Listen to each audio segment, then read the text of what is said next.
we kind of skipped over what I wanted to ask, but I'm going to go back to it. Mm-hmm. And I wanted to ask. Sometimes I do that. No, it's all right. No, you have a Selective amnesia. nah. It's all right.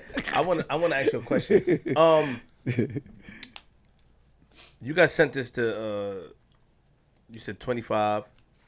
25 years to life To plus life. a 10-year consecutive sentence. Huh? Okay. Now, what did you do to get that sentence? I didn't do nothing. I can allege what happened. Yeah, please. They found $2.50 worth of drugs, and I got 25 years to life. That's my third strike. On a law that was implemented March 7th, 1994, I got arrested March 15th. My first arrest was $2.50 worth of drugs. So where did Melvin 3 strikes come from? Oh, that's right. They made a law that go backwards that punished me for what we just talked about I did in 1973. The ice cream trucks and All that, but all those, they came and made it where they retroactive and changed the meaning to where I couldn't have got but a year for these priors to where it's mandatory I get life. Be honest, Melvin. What you had the drugs on you? Like what they Bro, pulled you over? one thing, an inmate, I'm not an inmate. I'm a convict. If I say I did it, I did. I've been arrested almost 50, 60, 70 times. Don't been to trial where there's been enormous evidence against me. When I say I did something and I never cried. But when I say I didn't do something, I don't get my day in court. Something had to happen. I had a life sentence and I'm sitting here now. So that tell you something was wrong. Mm-hmm. I just come off another life sentence where they framed me. That's not impossible, bro, when you're on this list. Trust me. Every alphabet agency they don't have, I don't been up under investigation. OSS, FBI, ATF, and been arrested by all of them. When I say I didn't do something, that's my word. But I don't get my day in court. I just got shot at with my hands up. My own attorney in Georgia threw away the tape that would have exonerated me, and I called him. That's why I ain't on death row. I called the NAACP, didn't get the time of day. Ain't we making a bill, Tim? Behind that. So, who got road rights in America? What were you doing in Georgia? Hustling. Getting money. That's hustling. Yeah, well, but they ain't got nothing to do where... Okay, all right, no, but let me finish. But that ain't got nothing to... It didn't have nothing to do with where you surrender. All it was a fake credit card.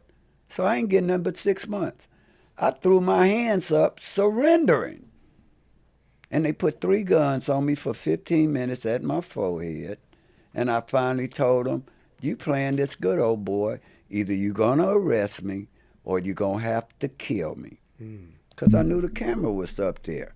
But y'all wouldn't do that. See, I ain't the one to sit and talk. I ain't scared of death. But something came over me where calmness came. And then I started thinking, I might get life. My mama gonna be hurt.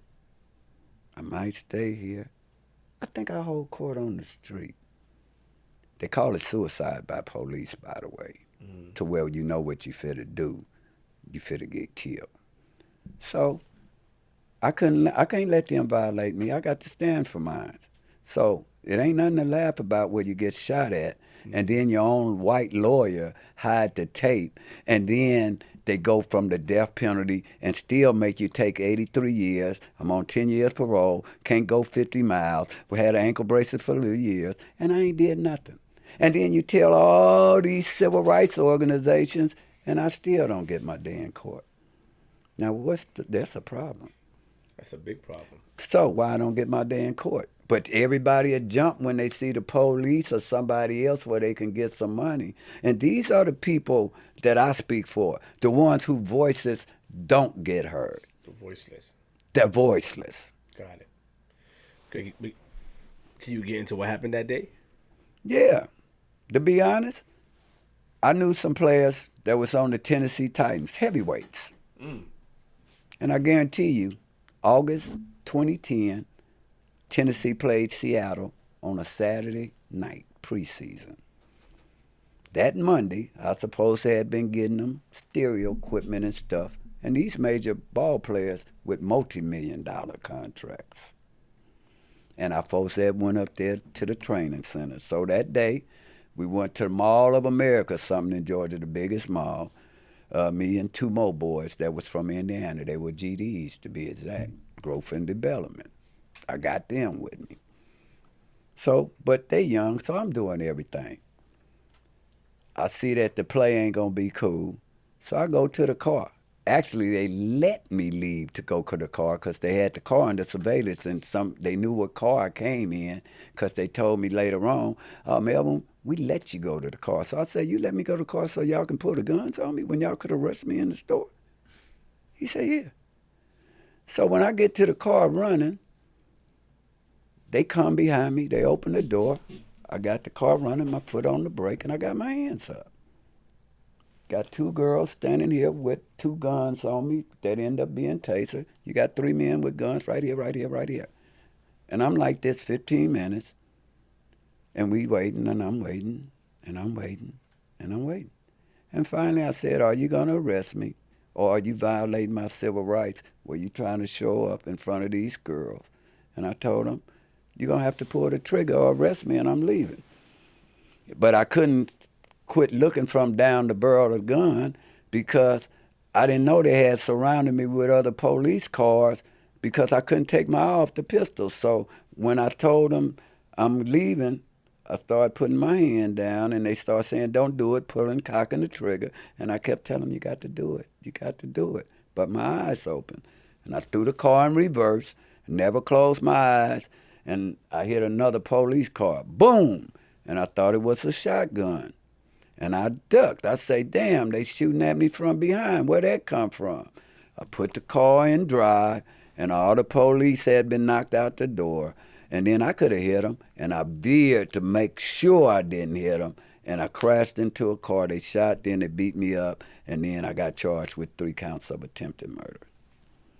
And they had the video. And then I told them the video would show everything that happened, that I was surrendering. And my lawyer went and got it and destroyed it and brought a fake one in. And the reason I knew that it might be fake because from robbing ice cream trucks or armored trucks, we knew about security. Mm-hmm. And I know at these type of establishment, they don't use no CD because you have to buy one every day to cover the parking lot. And I figured he made this, and I took a chance and say, I bet you they use like a Betamax or something where you can record after. And I called, did the research, and that's how I found out, and that's why I'm home. They keep recording. Yeah, you're right, yes. And that made me say, because when he brought the video, it wasn't nothing but smoke on there. I say, man, what is this? He'd say, that's the video. I say, no, it couldn't be. And I called Christopher Darden. And I say, Chris, call up here and tell the prosecution you're monitoring that. And he called, and that helped me out a lot. That backed him up a little bit. But the only reason I ain't doing life and dying in prison is because my allegations were true. And so they took me to court, if you look, where I was supposed to have started trial, and they kept canceling it. And finally, my lawyer run back there, you ain't gonna believe it. You ain't gonna believe it. I say, what? He say, they offered you a deal. I say, I know there is, after I go in there and tell what the hell you did, because he never let me in there to go tell the court. I told him, once I go in there to start trial, I guarantee you, your ass gonna get it. And I had told the police, watch this. Called him a white nigga. He say, what? I say, yeah, you a white nigga. Now what you gonna do about it? You thought you had a country bumpkin. And if I see his ass, we gonna get it on. I don't give a damn. But today? Anytime. Try by 12 or carry by 6. With his ass. No, slow down. Nah, I mean District 8 seat. You know, we worked before. Yeah. Calm down, breathe. Yeah, that one there, he chopped my hide, though. He gonna sit up there. And so what was his reason for doing it then? They were covering up. That's a lawsuit. It is, a big one. And that's what he did. But why wouldn't he want to win the lawsuit? He works for them. Gwinnett County is a county where they run their own thing. What you call him was there, Gucci Mane. He'll tell you about it. All of them will tell you. He did that to protect the police. And this courtroom, what I went to, has a history of destroying evidence. I got shot at, beat up, tasered 8 or 9 times, received a 80-some year sentence. I never cried, never said nothing, but that my lawyer and the tapes would show what happened. And he destroyed them on purpose. So I'm a survivor of black-on-black crime. I mean, not black-on-black crime, but police brutality, where I lived to tell about it and experience it. But I guess if I wouldn't have died, if I'd died, then everybody would have been, hey, that's wrong. But now that I'm alive, I don't get my day in court, and I don't think that's fair. That's far from fair. Were you injured? The beat that they gave you? I ain't slept a whole night since.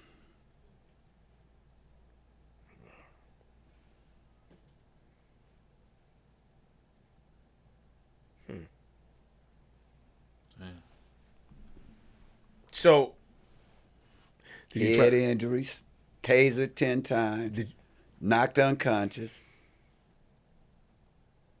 A girl named Mika Davis sent a doctor from California where she called, and another person I was beat up so bad. Did you so you received the 80-year sentence, and how did you get overturned? Like what? It wasn't overturned. That made me have to take a deal, because if I can't get no justice on the streets, what do you think if I'd have been found guilty, my chances of coming back on appeal would have been 0. Got it. So the point is, I had enough to make them where they went from nothing to where I'm free. Got it. Or else I would be dying in prison. So you get 2 numbers in Georgia, a top number and a bottom number. Okay. 83 do 10, 80 do 5. I got 83 do 20. So I done did some of it, and I got to do the rest on parole. So that forced me to where he said, Melvin, well, we offer you 20 do 5. I figured if I got him like this, I could say 3. And because I did break the law by doing fraud, I figured 4 years was a fair sentence for that. See, I don't mind doing the time when I get caught. You do the crime, do the time. So I say I'll take 3. But I figured they'd go in the middle and say 4. And then he came back out and he said, you ain't gonna believe this. You ain't gonna believe this. The judge gonna give you 4. It's never happened before. I said, I know it ain't never happened, because ain't nobody been caught doing what the hell you did. And he took me back in there, and I had to take and swallow the soup. But in the actuality, I shouldn't even be charged with nothing. I should be exonerated, and I should have had my day in court. Right. And my rights are still being violated. And this was 2010? 2010. I've been out since 2014, and I've been up under, at first it started off ankle bracelet a year, twice a week visiting, don't go 50 miles, can't stay by yourself. All these things are the conditions that I'm still up under now, except for the ankle bracelet. So, okay, but what did you get convicted of before that, 2010? Because you was in jail before that, yes? 2010, before that?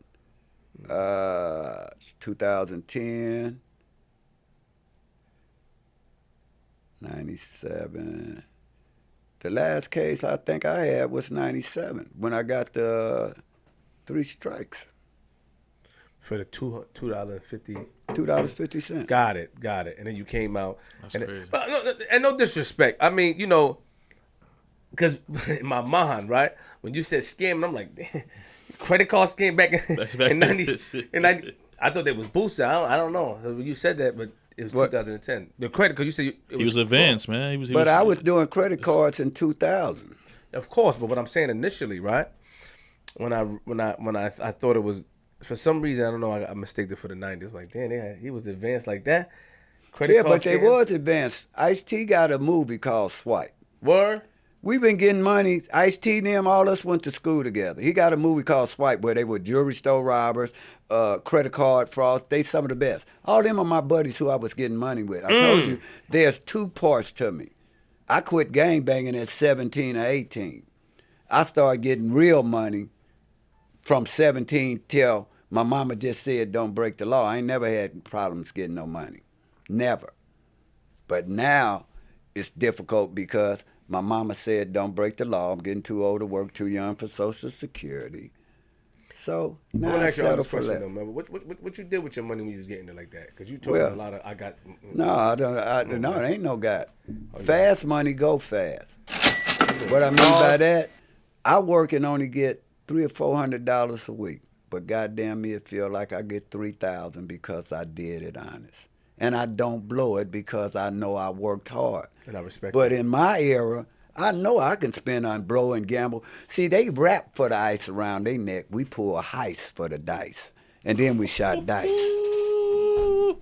So don't get it twisted. He cool, man. Oh my God. Yeah, don't get it twisted. Yo. So when we go and do a robbery, I might have my partner that don't rob Steve-O don't rob the Coliseum for $800,000. I might don't rob Fred Meyer's jewelry store.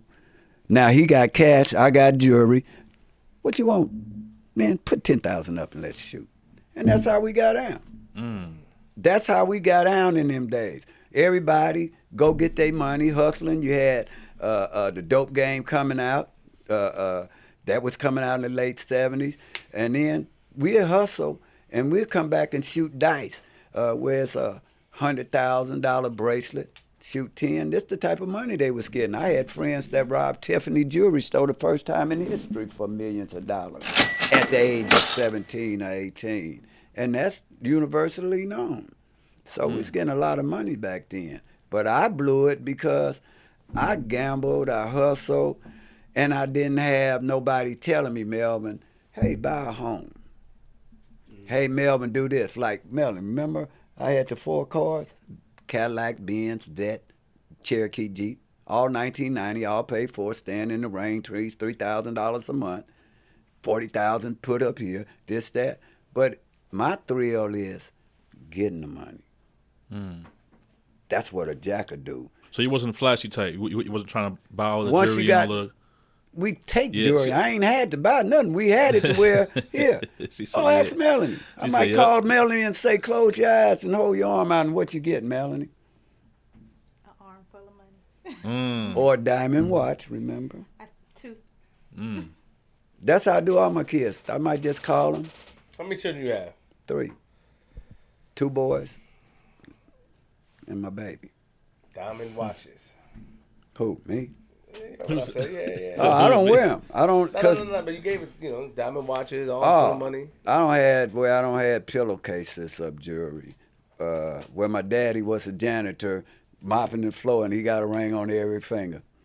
Real. So they went one time to arrest Janet, my other son, mother, to where they had told him I did a jewelry store robbery and said that she was wearing a ring up there. They went up to Learners, the FBI, to go arrest her. Because the same guy that told on me about the jewelry store robbery.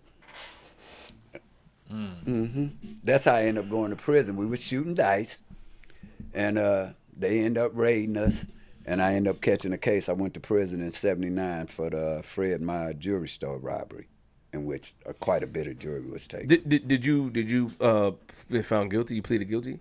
You pleaded Yeah. I had to. It was 4 of us. Well, they caught me with the jewelry. So you could tell us a story. How it happened? As far as that, on what? The robbery? Yeah. How we did the robbery? Yeah. Oh, you like that old mystery ass. Okay. I'm gonna give you some mystery read, man. You like that old mystery? No, this is what happened, man. This is how we used to do it. 1979, I went to a halfway house in February. They had 3 jewelry stores around there where I was going on day passes. I had robbed them already. So now we venturing out, because now I got jewelry to where we can go to Beverly Hills and all of us put jewelry on and we'll look like money, so they'll push the door to let you in, or else you wouldn't be able to get in. So we dressed all up. We don't carjack somebody for a 4-door Cadillac, so we'd ride in the Cadillac hot. Diamond in the back? Sunroof top. Chill out. Tennessee. Let him tell the story, man. When you said that, you know he's smooth. Why you did that, man? My God. You ain't forget, man. I ain't gonna forget nothing you live. I guarantee you that. All right, So anyway, man, we sit out here and we never plan nothing. We just be driving and see something and, hey, man, let's go get that. So we go out there, got our jewelry on, knock, they buzz us in, it's 4 of us, and we go to the counter. They were just starting where they bash and grab. We don't do that. We come with the sack, and you got to fill it up, and the sack must live once it leaves. So anyway, 2 of them got the sack. I got them looking, they open them, and once they open it up, the safe was open, and once I say, I think I'll take this. Oh, you want to buy this? No, I said, I think I'll take it. Then we draw down. One of them going to jump that counter, go in that safe, and another one going to put that down, and then we going to go. On this one, I had all the jewelry in one bag, so like I say, once we do a robbery, the motive is for the sack to live. So I jumped out, went to UCLA, called somebody to come pick me up, and that's how we got away. Then I met everybody with the sack because they know I ain't going to go in the jewelry. See, we had a crew where we don't worry about stealing, taking pieces. That's how tight-knit we was. And then we take the jewelry, divide it up, probably start shooting some dice, and that's how we came about it. But the person that picked me up, I didn't tell them what I did because they was hanging around Big James Garrett.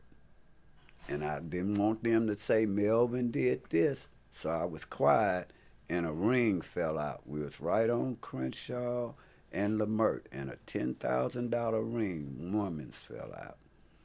And she say... Bend the mic forward. And she say, y'all robbed the jewelry store, didn't you? That's why you had come me to get you. And so I said, here, man, I'm going to give you this diamond ring, but whoever asks you where it come from, don't say my name. She said my name. They went and told the police, and they came and cracked me. Big James told the police, didn't he? No, I don't know. All I know is I went, no. I'll tell you right. All I know is I was riding with my partner because the dice, remember I told you we was shooting dice, and they wasn't hitting. So I said, man, I got to go get me some more dice. So I said, tell my buddy to take me. And the store wasn't but up the street, but he heading toward their house. So I said, I know you ain't going over there. No, I ain't going. I said, I know you ain't going over there. And drove right up there, and when we left, they told where we was at. Then they raided the house. Now, you can infer who did it. But all I know is I left his house, and when I got there, the FBI was there. Then I went to jail. Then they arrested me. I'm the only one that went. Everybody else stayed in the house, hid. And you got, I went to prison for that. For that one robbery. Did they connect others, or there was just that one? Oh, sorry, don't get me to telling. And then, so now, you out, you moving and shaking, you getting money, you doing, you in the scams, credit card scams. Is it like how they doing it now? Like, oh, it was like that. So you went in the store and you was. Well, it depends. I had dudes that were in the top of the game as far as credit card. You can do it where you got the little thing where you got the little box and you can download it on Exabyte and make your own credit cards, and they'll slide. That's called fired up in the back, or you can make them where they punch manual, all that kind of stuff. Print checks. Yeah. I've been involved with Secret Service because that's who come behind these type of cases. It's Secret Service because you're messing with the Postal Inspector General. Those two go hand in hand with that type of crime. What you laughing for? He's a funny guy, man. I just think that's smooth, man. Like, he's just too smooth, man, for his own good. So what would you tell the kids today as far as these things, though? Like, what is your message today? Well, a lot of times I'm asked, what's the number one mistake I feel I made? And a lot of people, I think one of them was not obeying my parents. I think that's the number one thing, is to respect and obey your parents, because they ain't going to too much tell you wrong. Right. And most of the youth that I seen that respected and obeyed their parents, they turn out all right. The streets doesn't suck them up. But when you go as a child and look up to people that are trying to negatively influence you, all I can tell the youth of the day, never be a follower. Always try to blaze your own path, make your own way. A lot of times they influence these youth to jeopardize their freedom and do things in which they wouldn't do. And to the older ones, you ought to start setting a better example and try to think about not only yourself but the community, and give the respect that you want somebody to give to your mother or your daughter or your child. You know, it's not a good sight to where I get a call from a parent and they'll say something like, Melvin, your friend killed my husband, or Melvin, that dude that you took a picture with, he killed my son. Those are not things that I like about, because nobody can say Melvin ever hurt nobody. They can say Melvin did this, but it was within the rules. And our era, see, and then they'll mix it up with the 80s, the 90s. These 5 generations I don't see. So a lot of times the older ones are us back in the day. He's been to L.A. There is no retirement issue out there, Tim. It ain't like New York. It ain't like nowhere. L.A., you cannot retire. Even though I've been out the game all this, you can't stand on the streets. You can't walk in there because of the terrain, once again, that go on in there. And that's a shame. I'm just trying to go out these golden years, a whole lot of us. But we're subject to where we don't did all this time and then come out and still enslaved by our own people. That's not cool.